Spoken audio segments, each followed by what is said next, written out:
Hello everyone and welcome to my Adobe Photoshop tutorial. My name is TJ Style, and in this video I'm going to show you how can you create this extreme dramatic effect inside Adobe Photoshop. So this is my base image and this is going to be the complete effect, and if I think if we add in some text, the effect looks even better.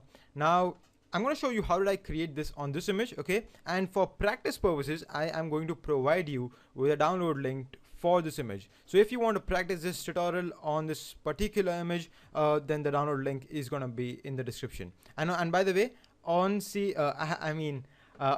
I'm going to be giving out the PSD file for this effect. So just in case if you missed out on something, you can of course go watch my tutorial again, but you can also go download the PSD file and really understand how did I create this effect.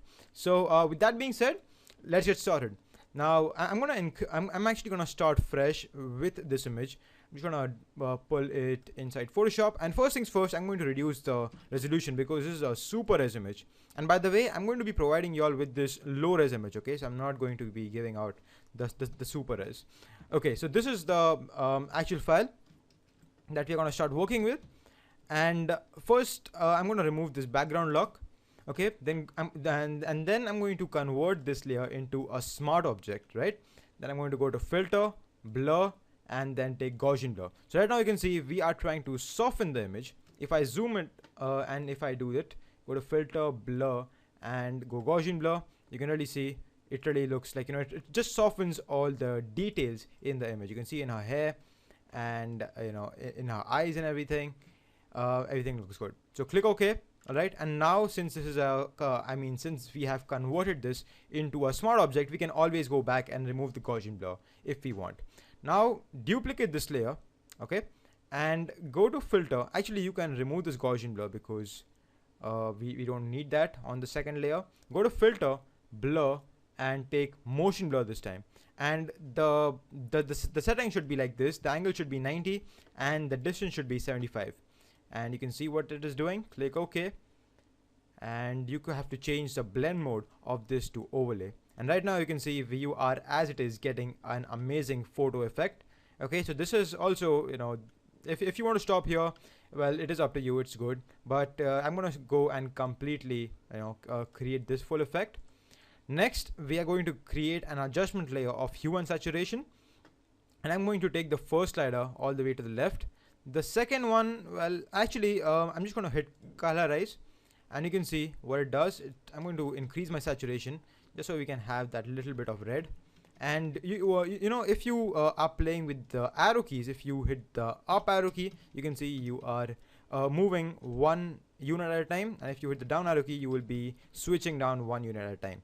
If you add in the shift up arrow, then you'll be jumping 10 numbers, and then shift down does the same thing. So I think I'm going to keep it at somewhere around 5. Okay, I'm going to increase the light. Actually, I'm just going to decrease it down to -5. So this and this is the difference. Looks good. Now create a new layer and fill this with black. So I'm just going to press Control backspace because black is loaded in my background color. If not, then hit the D key on the keyboard for switching to the original color scheme, and then hit Alt backspace. That's going to do the same thing. And now change this to soft light, and you see you get this image. Now just in case if this is not working out for you and you are getting something like this, this is well not a proper effect, right? So what you can do is you can play with the hue and saturation, and then you can just kind of mess around with it a little and then see what is going wrong. And you can also try some different blend modes for the hue and saturation, like you can go for multiply, or of course my personal favorite, overlay or soft light. I think overlay is looking nice. And now when I was working on the original effect, there was this one eye shadow. You can see this, it's that there is a little too much darkening on the eye. So what I did was I created a new layer, took my brush tool, I hit the B key on my keyboard for selecting that, switch the color, as in the foreground color should have white in it, okay, and then just make a dot like this, and now change this to overlay, or actually to soft light. Soft light would work better, I think, right? and you can see we as it is get a a different result. So this and this looks better. Press Ctrl J for duplicating the file, and you can kind of just position it a little differently. So we are not intensifying the effect, we're just trying to create some light over there. And you can see this actually works like a torch now. So you can, if you want to highlight any area, you can do that with this technique, and it really looks nice. I'm just going to keep it over here somewhere. This looks good. So this is how I created my intense dramatic look. And yeah, to complete the effect, I created a vignette. Hit the M key on my keyboard, add the feather of 20, and now I just gonna create like a quick border for my image. And as soon as I let go, you will see that my pointy edges turn to this rounded edges.